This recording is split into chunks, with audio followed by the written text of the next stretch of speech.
Hello student, आप लोग कैसे हैं? मैं उम्मीद करता हूं कि आप लोग जहां भी होंगे स्वस्थ होंगे, व्यस्त होंगे और मस्त होंगे। प्रिय छात्रों एवं छात्राएं, देखिए आपको हम क्षेत्र मिति मेंसुरेशन, बहुत बच्चों का मांग था कि सर मेंसुरेशन पे बनाइए। तो क्षेत्र मिति मेंसुरेशन के अंतर्गत पहला घन, दूसरा क्या घनाभ, तीसरा बेलन, चौथा शंकु और पांचवा शंकु का छिन्नाक, छठवां गोला और सातवां अर्धगोला। इतना किए। तो इतना आप क्या पूछता है, इसमें क्या चीज होती है, ये सारी चीज जान लीजिए आप। चलिए देखिए एक एक करके हम देखते हैं। जैसे आया घन, घन का मतलब इसकी लंबाई और चौड़ाई और ऊंचाई दोनों क्या है, तीनों क्या है, सेम है। उसी को हम क्या कहेंगे बच्चों, घन कहेंगे। चलिए तो इसमें पहला प्रश्न बनता है, घन में कितने फलक होते हैं? घन में कितने फलक? आप किसी कमरे में हैं तो ये आधार का क्षेत्रफल, आधार का फलक प्लस छत प्लस ये दीवार और ये दीवार और ये दीवार, इसका मतलब 1 2 3 4 5 6।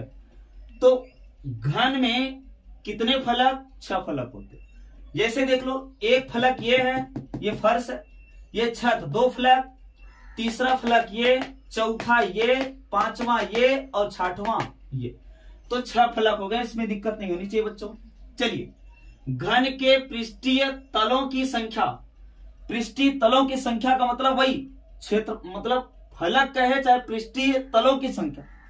एक पृष्ठ ये, एक पृष्ठ ये, 2 3 4 5 और ये क्या 6। तो 6 पृष्ठीय तलों की संख्या है, इसमें भी 6 है। ये देखिए तीसरे नंबर पे क्या करा, घन के सभी किनारों की संख्या। किनारों का संख्या का मतलब है, ये देखिए एक किनारा ये, एक किनारा ये, 2 3 4 5 6 7 8 9 10 11 और ये 12।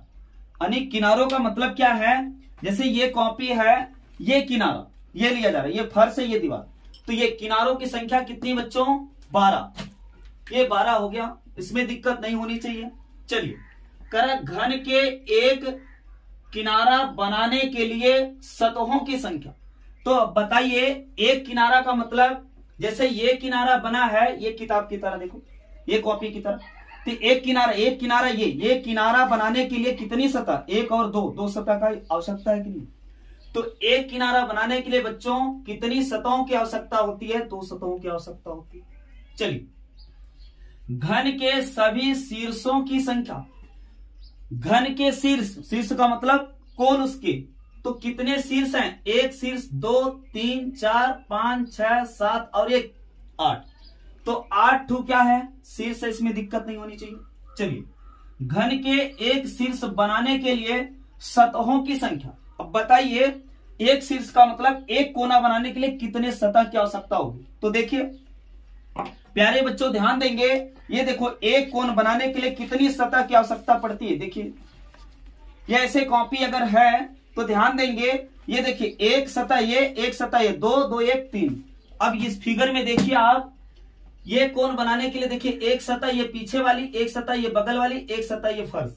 तो एक कोण बनाने के लिए कई सतह, 3 सतह की आवश्यकता होती है। तो 3 सतह की आवश्यकता होती है। चलिए तो यहां तक तो ये कॉमन बातें, इसमें कोई दिक्कत नहीं होनी चाहिए। चलिए कर घन का पार्श्व पृष्ठीय क्षेत्रफल। पार्श्व पृष्ठीय क्षेत्रफल, पार्श्व पृष्ठीय का मतलब है, जैसे आप ध्यान देंगे रूम बन गया, छत नहीं ढला गया, तो पार्श्व पृष्ठीय मतलब किनारे किनारे जो दीवारें हैं उसका क्षेत्रफल।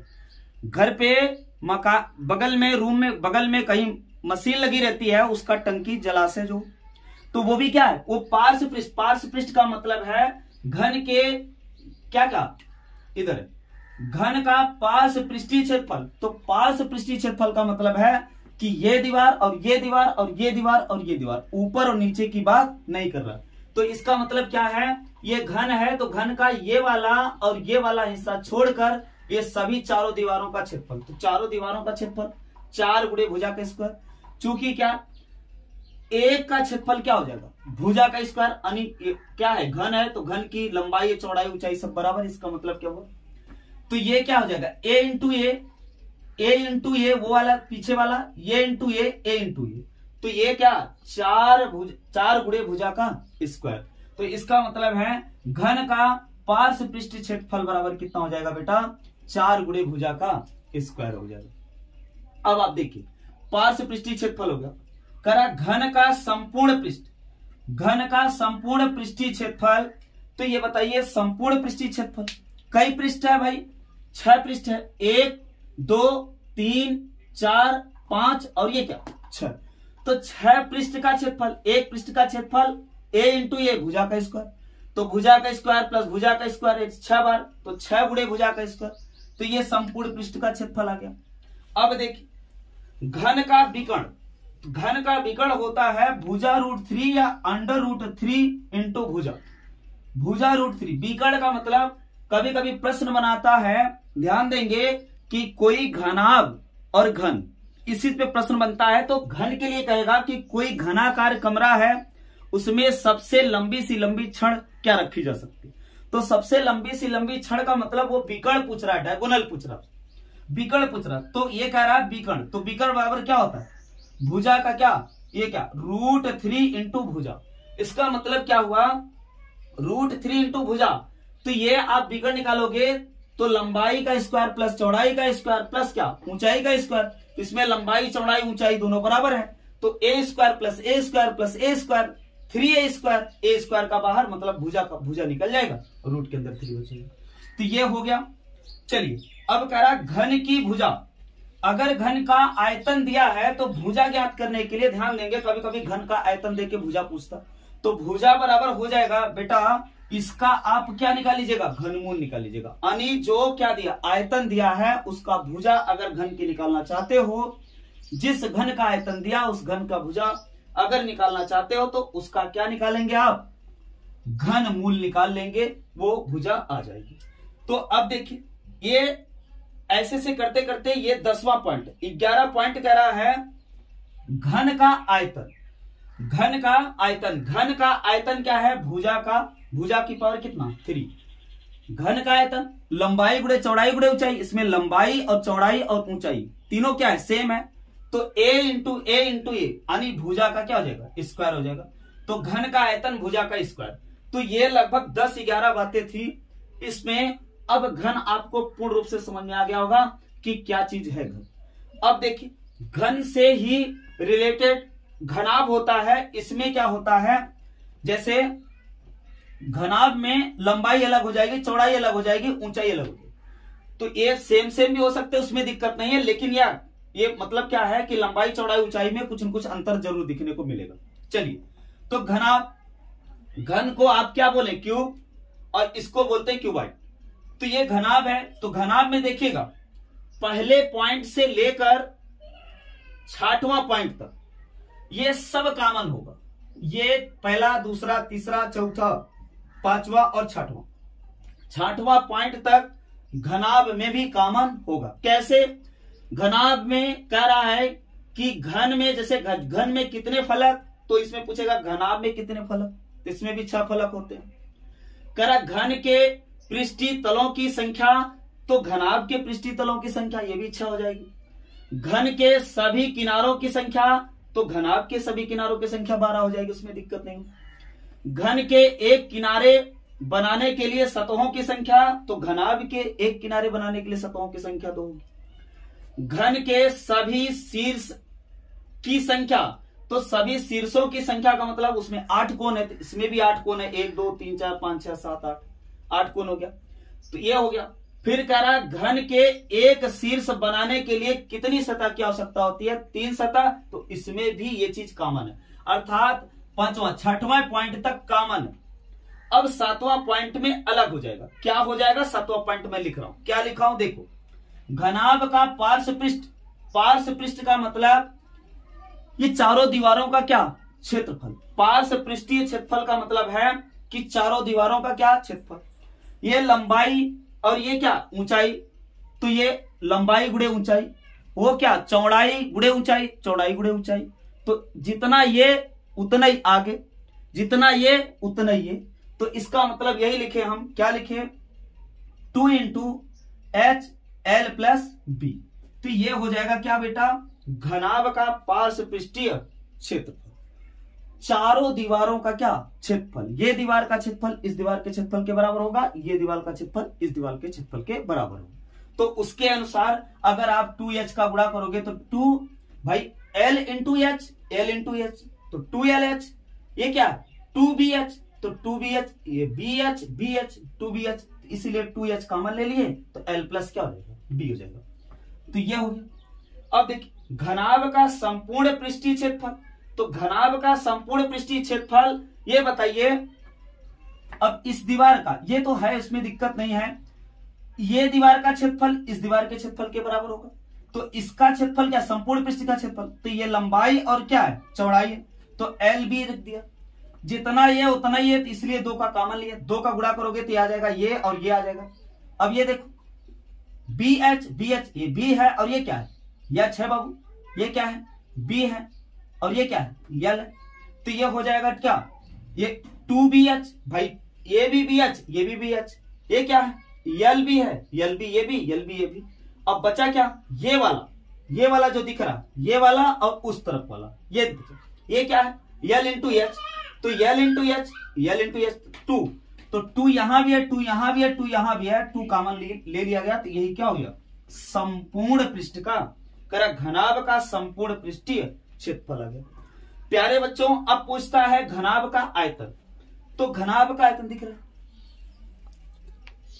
यहां तक दिख रहा, यहां तक दिख रहा, तो देखिए यहां तक दिख रहा है। तो ये करा कि घनाभ का विकर्ण, तो घनाभ का विकर्ण क्या होता है, घनाभ का विकर्ण ये फिर से वही बात, एक घनाभ के आकार का कमरा, उसमें सबसे लंबी छड़, तो सबसे लंबी छड़ ये देखो, इस ऊपर वाले कोने से इस नीचे वाले कोने तक रखा जा सकता है, या नीचे वाले कोने से ऊपर वाले कोने तक, या इस ऊपर वाले से इस नीचे वाले, या इस नीचे वाले से इस ऊपर वाले कोने तक रखा जा सकता है। यही क्या है घनाभ का क्या है बच्चों विकर्ण, उसका विकर्ण ये था, ऐसे रख दो या कैसे रख दो, ऐसे रख दो।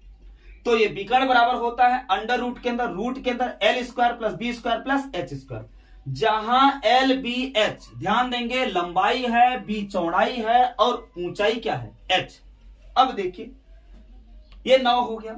10वां पॉइंट इसमें देखेंगे, दिख रहा 10वां पॉइंट इसमें देखेंगे घनाभ का आयतन। तो घनाभ का आयतन देखो, घनाभ का आयतन लंबाई गुणे चौड़ाई गुणे ऊंचाई। भाई किसी समतल आकृति का अगर आयतन निकालना है तो ध्यान देंगे आधार का क्षेत्रफल गुणे ऊंचाई। इसका आधार कैसा है एल और बी में है, तो एल बी और ऊंचाई से गुणा कर देंगे तो इसका आयतन निकल जाएगा एल बी एच हो जाएगा। ये हो गया। तो घन और घनाभ समझ में आ गया होगा। अब हम इसके बाद पढ़ाएंगे बेलन। बेलन देखिएगा क्या है, सिलेंडर। बेलन क्या है, बेलन ऐसे बना दिया गया। हम क्या बता रहे हैं आपको कि ये ठोस बेलन, ठोस बेलन को लेके चला है। जैसे ये मार्कर है, मान लो ये कट कर दिया जा, तो ये क्या है, एक क्या है ठोस बेलन। तो बेलन का मतलब क्या है बच्चों, सिलेंडर। सिलेंडर में देखो क्या पूछता है, क्या पूछ सकता है, बेलन की त्रिज्या। तो बेलन की त्रिज्या व्यास की आधी होती है, या व्यास दे दिया तो त्रिज्या निकालने के लिए ध्यान देंगे तो ये क्या करेंगे, आधा कर देंगे। कभी कभी क्या होता है, त्रिज्या दिया व्यास भी पूछ लेता, तो व्यास क्या करोगे, व्यास ये 2 का गुणा हो जाएगा तो इसका मतलब 2r हो जाएगा व्यास बराबर, उसमें दिक्कत नहीं। चलिए अब पूछता है आपसे, ये हो गया। दूसरा पूछता है बेलन का वक्र पृष्ठीय क्षेत्रफल। तो बेलन का वक्र पृष्ठीय क्षेत्रफल का मतलब है कि बेलन का वक्र पृष्ठीय क्षेत्रफल, जैसे आप ध्यान देंगे बच्चों, जैसे बेलन का वक्र पृष्ठीय क्षेत्रफल का मतलब है ये देखो, ये बेलन के आकार का है, ये पूरा मान लो भरतु है। तो वक्र पृष्ठीय क्षेत्रफल का मतलब इसका वक्राकार में जो पृष्ठ है, ये पृष्ठ को ऐसे खोलेंगे अगर, तो ये बताओ क्या है, ये भाई क्या है, इसमें क्या है, ये क्या है 2 पाई आर परिधि है, और ये क्या है ऊंचाई h। तो ये क्या है बेलन का वक्र पृष्ठ 2 पाई आर। 2 पाई आर का मतलब ये परिधि, भाई ये 2 पाई आर ही होगा ना, 2 पाई आर, 2 पाई आर। ये बताओ इसी को तो घुमा के ये बनाया गया, तो ये बताइए 2 पाई आर ये, और ये क्या ऊंचाई h, ऊंचाई h। तो ये परिधि क्या है 2 पाई आर इंटू h। तो बेलन का क्या लिखे, बेलन का वक्र पृष्ठ का क्षेत्रफल तो 2 पाई आर इंटू क्या एच, ये यही तो है, इसी को तो मोड़ के बनाएगा। तो वक्र पृष्ठ का क्षेत्रफल क्या हो जाएगा, वक्र पृष्ठीय क्षेत्रफल 2 पाई आर एच हो जाएगा। चलिए संपूर्ण पृष्ठीय क्षेत्रफल, अब संपूर्ण पृष्ठीय क्षेत्रफल में ध्यान देंगे। वक्र पृष्ठ में अब बताइए इसका आधार कैसा है, वृत्त का, वृत्ताकार आधार है कि नहीं, तो एक वृत्ताकार आधार यहां है, एक वृत्ताकार आधार शीर्ष वहां, तो इसका मतलब है आप इसमें 2 पाई आर एच में पाई आर स्क्वायर, वृत्त का क्षेत्रफल क्या होता है pi r square, pi r square, तो ये पाई आर स्क्वायर और वो पाई आर स्क्वायर, तो 2 पाई आर स्क्वायर। तो यहां देखिए अगर इसका गुणा करेंगे तो 2 pi r h plus 2 pi r square, तो इसका मतलब संपूर्ण पृष्ठ का क्षेत्रफल आ जाएगा क्या बेटा, 2 पाई आर कोष्टक में एच प्लस आर। इसका मतलब क्या हुआ, इसका वक्र पृष्ठ प्लस आधार का क्षेत्रफल प्लस शीर्ष का क्षेत्रफल। आधार कैसा है, वृत्त का आकार, वृत्त का क्षेत्रफल क्या होता है पाई आर स्क्वायर, यहां पाई आर स्क्वायर वहां पाई आर स्क्वायर, तो 2 पाई आर स्क्वायर, तो 2 पाई, अगर इसको गुणा करेंगे तो 2 पाई आर स्क्वायर आ जाएगा। तो संपूर्ण पृष्ठ बराबर ही आ गया। बेलन का परिध, बेलन का परिध, अभी देखिए ध्यान देंगे, बेलन का परिध यही तो है, इसको काट के फैला दिया जाता है, क्या है 2 पाई आर है, वृत्त का परिध 2 पाई आर, तो वृत्ताकार है, वृत्त का परिध 2 पाई आर होता है, 2 पाई आर हो गया, तो बेलन का परिध क्या हो जाएगा 2 पाई आर हो जाएगा। चलिए बेलन का आयतन, बेलन का आयतन, किसी भी चीज का आकृति हम देख लिए, समतल है, ध्यान दीजिएगा, सिलेंडर के आकार का है, ये क्या है घनाभ के आकार का है, ये घन के आकार का है, किसी भी चीज का आयतन आपको निकालना, समतल आकृति है तो बच्चों मास्टर फार्मूले के रूप में लिख लीजिए आधार का क्षेत्रफल गुणे ऊंचाई। अगर इसका हमको आयतन निकालना है तो इसका आधार कैसा है, वृत्त के आकार का है, तो वृत्त का क्षेत्रफल कितना पाई आर स्क्वायर इंटू, अगर इतना ऊंचाई का गुणा करेंगे तो इतना आयतन निकल जाएगा, इतना ऊंचाई का गुणा करेंगे तो कितना निकल जाएगा, इतना आयतन निकल जाएगा। तो ये क्या है भाई, ये एच ऊंचाई है, आधार का क्षेत्रफल, आधार का क्षेत्रफल एक वृत्त के आकार का है, वृत्त का क्षेत्रफल पाई आर स्क्वायर, तो पाई आर स्क्वायर इंटू एच, तो इसका आकार क्या आ जाएगा, बेलन का क्या आ गया बेटा आयतन आ गया। तो किसी भी समतल आकृति, चाहे जैसी आकृति हो लेकिन समतल होनी चाहिए, उसका आयतन निकालने के लिए आधार का क्षेत्रफल गुणे ऊंचाई। चलिए इसका भी आधार का क्षेत्रफल लिए थे, गुणे ऊंचाई किए थे, आधार का क्षेत्रफल क्या था एल इंटू बी इंटू क्या किए एच, एल बी एच आ गया। चलिए तो अब आपका यहां पर बेलन खत्म होता है, उसमें दिक्कत नहीं, आता चौथे नंबर पर शंकु। शंकु को अंग्रेजी में कौन बोलते बेटा, बर्थडे की टोपी देखे होंगे आप लोग, बर्थडे की टोपी जैसे लगाया जाता है, तो उसको आप मान लीजिए ठोस, क्या है ठोस। अब देखिए आपका बात बन जाएगा, कोई दिक्कत। इसको बोलते हैं तिरछी ऊंचाई, तिर्यक लंबाई या तिरछी ऊंचाई, और ये क्या है लंबवत ऊंचाई, ये लंब वृत्तीय शंकु है, ध्यान देंगे, और लंब वृत्तीय बेलन के नाम से ये जाना जाता है। ये क्या है त्रिज्या। अब देखिए इसमें पूछ क्या सकता है, पहली बात तो शंकु की त्रिज्या पूछ सकता है, शंकु की त्रिज्या व्यास का आधा होता है, ये पूरा क्या है बच्चों व्यास, ये क्या है इसका डायमीटर है, व्यास डी से प्रदर्शित करते, तो ये त्रिज्या पूछेगा तो व्यास का आधा हो जाएगा। शंकु का परिधि, शंकु का परिधि ये क्या है वृत्त के आकार का, तो वृत्त का परिधि 2 पाई आर, ये क्या होता है 2 पाई आर, लेकिन इसका क्षेत्रफल क्या होता है पाई आर स्क्वायर होता है। एरिया ये क्या होगा पाई आर स्क्वायर, लेकिन ये परिधि क्या होगा रिंग 2 पाई आर, ये क्या है परिधि। तो चलिए शंकु का परिधि 2 पाई आर होगा। अब देखिए शंकु का वक्र पृष्ठीय क्षेत्रफल, शंकु का वक्र पृष्ठीय क्षेत्रफल का मतलब है कि जैसे बर्थडे की टोपी होती है उसमें दिक्कत नहीं होनी चाहिए। बर्थडे की टोपी का मतलब जैसे आप कागज का ये टुकड़ा है, ध्यान देंगे, तो बर्थडे की टोपी ऐसे रहती है ना, मान लो ये क्या है एकदम बढ़िया समतल है। अब ये क्या पूछ रहा है भाई शंकु का वक्र पृष्ठीय क्षेत्रफल, तो शंकु का वक्र पृष्ठीय क्षेत्रफल का मतलब इसको कट करेंगे तो ये जो खुल रहा है ऐसे त्रिभुजाकार जो खुलेगा, ये आकृति ऐसे खुलेगा, तो यही पूछ रहा है कि बात कि ये क्या है वक्र पृष्ठ। तो शंकु का वक्र पृष्ठ क्या होता है पाई आर एल, इसको अगर कट कर दें तो ऐसे निकलेगा ना ऐसे, तो ये क्या है पाई आर एल, तो ये हो गया शंकु का क्या वक्र पृष्ठ। करा शंकु का संपूर्ण पृष्ठीय क्षेत्रफल, शंकु का संपूर्ण पृष्ठीय क्षेत्रफल का मतलब वक्र पृष्ठ प्लस आधार का क्या क्षेत्रफल। अब आधार कैसा है वृत्त के आकार का, अब वृत्त का क्षेत्रफल क्या होता है पाई आर स्क्वायर। तो ये बताओ इसमें क्या करेंगे पाई आर एल, तो ये हो गया वक्र पृष्ठ और आधार का क्षेत्रफल क्या पाई आर स्क्वायर, तो दोनों जोड़ देंगे तो इसमें देखो पाई आर स्क्वायर है, यहाँ पाई आर है, तो पाई आर कॉमन ले लें, तो यहां बचा एल, यहां बचा 1 हुआ, तो पाई आर एल प्लस आर, ये आ गया क्या, शंकु का संपूर्ण पृष्ठीय क्षेत्रफल। शंकु का आयतन 1/3 पाई आर स्क्वायर एच, शंकु का आयतन होता है 1/3 पाई आर स्क्वायर एच। बच्चों ये हो गया। फिर कह रहा है शंकु के तिर्यक ऊंचाई तथा ऊंचाई तथा आर में संबंध। तो अगर ये संबंध देख रहे हो, ये समकोण त्रिभुज, तो पाइथागोरस प्रमेय लगा सकते हो बच्चों। पाइथागोरस प्रमेय का मतलब ये समकोण त्रिभुज है, समकोण के सामने की भुजा कर्ण होती है और शेष दोनों भुजाएं एक हु आधार एक हु लंब हो जाएगी। अगर ये कोण लेंगे तो ये लंब, ये कोण लेंगे तो ये लंब, ये आधार हो जाएगी। तो अब बताइए पाइथागोरस प्रमेय क्या कहता है, कर्ण पर बराबर शेष दोनों भुजाओं पे बने वर्गों के योग के बराबर, यानी एल स्क्वायर बराबर, यहां लिख सकते हो आप एल स्क्वायर बराबर लिख सकते हो बेटा H square plus R square. तो एल बराबर क्या जाएगा, अंडर रूट के अंदर H square plus R square. तो यही लिखा है। इसमें संबंध कभी कभी पूछता है, एल का मान ना देकर एच और आर का मान दे देगा, तो एल का मान निकाल कर तब आप इसमें रख के आप निकाल लीजिएगा। तो एल और एच में संबंध होता है एल बराबर रूट के अंदर H square plus R square. अब बात बचती है, तीन चीजें निकल गई, चौथी चीज निकल गई शंकु, पांचवी चीज क्या है, शंकु का छिन्नक। ध्यान देंगे शंकु के छिन्नक में इसमें 3-4 सूत्र है, देखिएगा कैसे। शंकु का छिन्नक का वक्र पृष्ठीय क्षेत्रफल, शंकु ये है, बड्डे की टोपी ऊपर से काट के उड़ा दो तो ये बन गई क्या, बाल्टी बन गई, गिलास बन गई। उसी को क्या कहते हैं, शंकु का छिन्नक। जैसे ग्लास हो गया, बाल्टी हो गया, तो ये क्या है, शंकु का छिन्नक, ऊपर से काट के निकाल दिया गया, तो ये शंकु का छिन्नक है। तो ये त्रिज्या R1 है, मान लो ये R2 है, और तिरछी ऊंचाई क्या है इसकी, L है, और ये ऊंचाई क्या है, H। ये ऊंचाई क्या है बच्चों, H। अब देखिएगा इसमें क्या होता है, देखिएगा शंकु के छिन्नक का वक्र पृष्ठीय क्षेत्रफल बराबर होता है, देखो इसको आप इससे तुलना करिए, शंकु से तुलना करेंगे आराम से आ जाएगा। शंकु का वक्र पृष्ठीय क्षेत्रफल क्या होता है, पाई आर एल होता है, यहां भी पाई आर एल होता है, लेकिन कौन सा आर लोगे भाई, दोनों आर ले लिया जाए तो पाई आर एल है, लेकिन पाई कोष्टक में R1 plus R2 into L.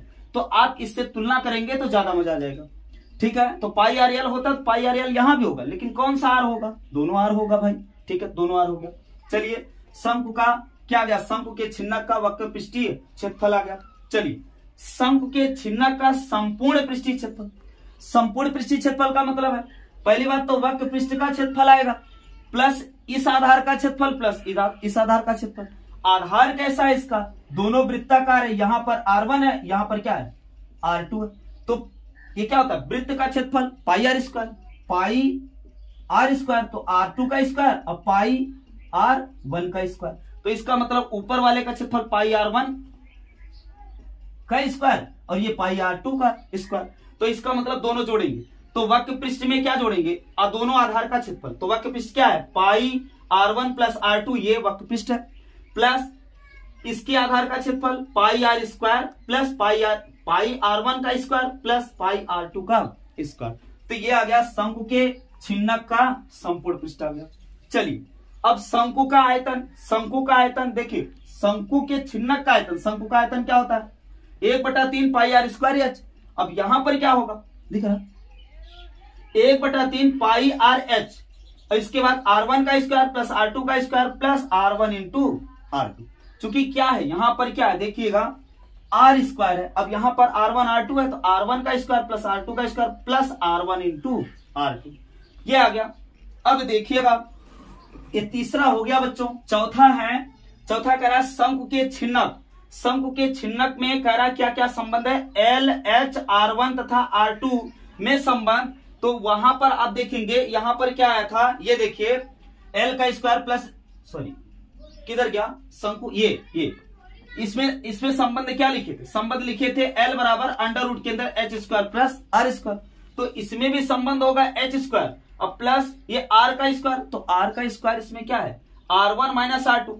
अब यहां पर ध्यान देंगे, अगर ये R2 बड़ा है ये छोटा है तो ये करेंगे क्या R2 माइनस R1। अगर इसको 1 मान रहे हो, इसको 2 मान रहे हो, तो 2 में से 1 को घटा दो। भैया मेरे इसमें 1 मान रहे हो, इसमें 2 मान रहे हो, तो 2 भाई ये बड़ा है ये छोटा होगा ना, तो बड़े में से छोटा को क्या करिए घटा दीजिए, या डिफरेंस का यहाँ चिन्ह रख दीजिए। तो इसका मतलब है उसमें दिक्कत नहीं है, बड़े में से छोटे को घटाकर वर्ग कर दीजिए। क्लियर हो गया।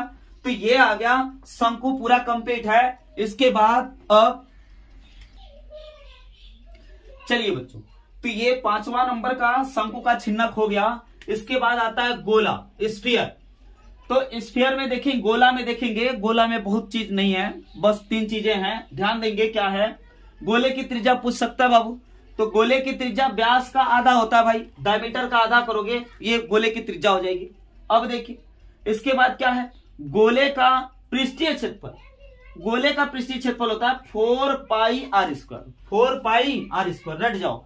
गोले का पृष्ठीय क्षेत्रफल 4 पाई आर स्क्वायर। गोले का आयतन 4/3 पाई आर क्यूब, 4/3 पाई आर की पावर 3, यह आ गया गोले का आयतन। अब आता है सेमी स्फीयर, इसका मतलब है अर्धगोला। अर्धगोले में क्या आता है बच्चों? 7वें नंबर पर, और ये लास्ट है। अर्धगोले का त्रिज्या वही व्यास बाई 2, मतलब ये तो गोला, इसमें देख लीजिए, उसमें दिक्कत नहीं, डायमीटर दिया तो त्रिज्या आधा होता है। ये अर्धगोला है तो अर्धगोले की त्रिज्या व्यास का आधा, इसमें भी दिक्कत नहीं। चलिए, अर्धगोले का पृष्ठीय क्षेत्रफल, तो जो गोले का पृष्ठीय क्षेत्रफल होता है उसी का आधा कर दो। तो बताओ 4 पाई आर स्क्वायर में 2 का भाग लगाओगे, 2 दूना 4, तो इसीलिए लिखे 2 पाई आर स्क्वायर। तो अर्धगोले का क्षेत्रफल कितना आ जाएगा? 2 पाई आर स्क्वायर। अब देखिए अर्धगोले का आयतन 2/3 पाई आर क्यूब, तो अर्धगोले का आयतन 2/3 पाई आर क्यूब। इसके आधा करो, इसका आधा करने का मतलब 2 का भाग लगाओ, 2 दूना 4 आ जाएगा, 2/3 पाई आर क्यूब आ गया। तो आपको हम ये जो समझाएं ध्यान देंगे, फास्ट में समझाएं कुछ, कि कुछ बच्चे क्या होते हैं कि मेंस्ट्रुएशन को खटाक से देखना चाहते हो, ओवरऑल क्वेश्चन, ओवरऑल सूत्र। तो अब बताइए, सूत्र तो क्लियर हो गया, इस पे बहुत सारे प्रश्न बन सकते हैं, इसमें दिक्कत नहीं बेटा। तो आप प्रश्न कर सकते हो, अगर सूत्र याद है तो प्रश्न कर सकते हैं, इसमें दिक्कत नहीं है। जैसे शंकु है, शंकु में 3 चीजें होती है, एक यल होता है, एक एच होता है, और ये क्या होता है? आर होता है। इसमें 3 चीजें हैं, 3 चीजों में से 3 चीज है, इसके बाद और सारा स्टेप है। जैसे शंकु का परिधि, तो शंकु का परिधि देकर आर का मान पूछा जा सकता है, ध्यान देना। पाई का मान अगर 22/7 नहीं दिया है तो आपको 22/7 ही लेना है। कभी कभी क्या होता है 22/7 को 3.14 देखता, तो कभी कभी 3.14 यूज करने को बोलता है, तो यूज कर दीजिए। अगर नहीं दिया तो 22/7 लेके चलेंगे। तो ये ओवरऑल समझ में आ गया होगा। तो प्रिय छात्र एवं छात्राएं ध्यान देंगे कि ये इतनी मेहनत से आपके लिए ये बनाया गया है, तो आप लोग प्लीज चैनल को सब्सक्राइब कर लीजिए, लाइक करिए और कमेंट करिए, और एक दूसरे को बताइए कि हाँ एलपी क्लासेस 2023 जो ओपन ब्रांच हुई है अभी नई, उसमें बहुत धमाकेदार सिस्टम चल रहा है, उसमें दिक्कत नहीं होगी। और देखिए ध्यान दीजिएगा, अब तक तो हम यूपीपी थोड़ा सा हम देख रहे थे, यूपीपी। अब आप देखिएगा, अब आपको एकदम अस्थाई, थोड़ा सा जो स्पीड है बच्चों, एकदम अस्थाई और मैथ आपको सिखा कर ही रहूंगा, ठान लिया हूं। एकदम बढ़िया बेसिक, एकदम जोड़ से घटाना, गुणा भाग सब कुछ मैं पढ़ाते हुए आपको बेसिक एकदम कंप्लीट करने वाला हूं। तो चाहे आप कॉम्पिटिटिव एग्जाम देते हो, चाहे वनडे एग्जाम, चाहे जो भी देते हो, उसमें दिक्कत नहीं है। मैथ से आज के बाद आपको प्रॉब्लम नहीं होगी। अब मैं अस्थाई वीडियो लेके आऊंगा, अगले वीडियो में आपको हर एक चीज समझाते हो। जो समय नहीं लिया, ध्यान देंगे, इसको विस्तृत में पढ़ाना है तो कम से कम 2 से 4 दिन जाएगा, तब आपको ये चीजें बहुत बढ़िया ढंग से हम समझा सकते हैं, और उसको इंस्ट्रूमेंट लेकर। तो ये रफली मैं बनाया फटाफट इसको, कि ये क्या होता है कि एग्जाम के दृष्टि से खटाखट कोई कंफ्यूजन ना रह जाए, देख लीजिए आप लोग। तो ठीक है, तो अब ये ध्यान देंगे, यूपी बोर्ड वाले थोड़ा सा ये ध्यान देंगे कि अब आज के बाद अब वीडियो, कल तो आपका मैथ का पेपर है तो अब वीडियो नहीं डालेंगे। अब हम क्या करेंगे, एकदम न्यू सिलेबस, एकदम शुरू से 0 स्तर से लेकर मैथ हम स्टार्ट करेंगे। तो कल के वीडियो में आपसे मिल रहे हैं मैथ को एकदम विस्तृत से लेकर। तो धन्यवाद। आप लोग थोड़ा सा अब आप लोग देरी मत करिएगा, एक दूसरे को बता दीजिएगा कि हाँ एलपी सर अब मैथ एकदम धांसू तरीके से विस्तृत से, जिसको कुछ नहीं आता ध्यान देंगे, हम उसको भी मैथ सिखाने का गारंटी ले रहे हैं। धन्यवाद।